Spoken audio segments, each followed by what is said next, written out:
En ce magnifique 3 novembre, je pense bien qu'on est le 3. 2 extractions de saveur par alcool faites avec le Global 40%. Jamais essayé celle-là. J'aurais dû l'essayer il y a longtemps. On a le Pawpaw. Donc plein de variétés de Pawpaw.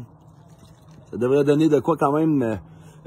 Ça risque d'être très intéressant. J'imagine mixé avec des trucs un peu comme de l'orange, du citron ou de la lime ou encore de l'argousier pourrait être très intéressant. Le chicouté. Donc, c'est un haut taux en sucre, mais une saveur quand même assez particulière qui devrait être très intéressante en extraction de saveur comme ça. À mixer avec genre des mojitos ou des gins ou peut-être un Barrel Berry Splash futuristique à suivre. Je suis pas sûr peut-être même faire des flambés. Donc, à suivre. Et lui qui serait d'autant plus intéressant Cassis.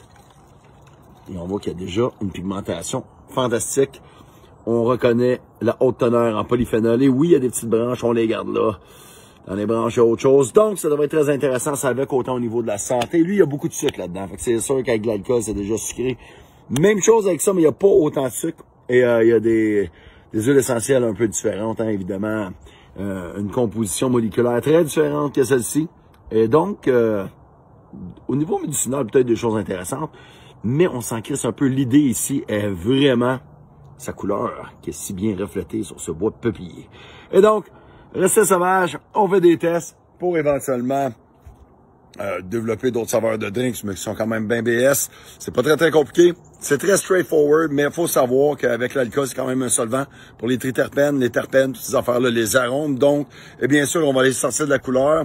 Si on va sortir de la couleur et de la saveur, donc l'odeur, on va aller chercher des polyphénols, des antioxydants qui vont être très intéressants. Évidemment, de l'alcool, c'est de l'alcool, du sucre, c'est pas bon pour nous. La dose, c'est le poison. Et mais, tu sais, on se divertit de certaines façons des fois. Et on peut l'utiliser de façon assez variante, ou du moins variable. Puis on pourrait le diluer dans l'eau pour en faire juste une teinture mère. À 40%, c'est pas très puissant. Mais l'idée là-dedans, c'est d'aller capturer cette saveur-là. Et par le fait même, évidemment, ce sont des ingrédients bio, ce sont des ingrédients qui sortent de notre terroir, qui sont riches en micronutriments. On va aller en extraire une portion avec le solvant de l'alcool, qui lui va aller dans notre système. Donc, c'est tout le temps intéressant de savoir que quand même un petit côté nutritif intéressant demeure que du sucre et de l'alcool. C'est pas bon, mais rendu là, dans la vie. On va essayer de pas avoir double menton en faisant plus d'exercices, puis en essayant d'éliminer les sucres ailleurs. Mais, meilleure façon d'éliminer les sucres, bois donc pas d'alcool. Fail.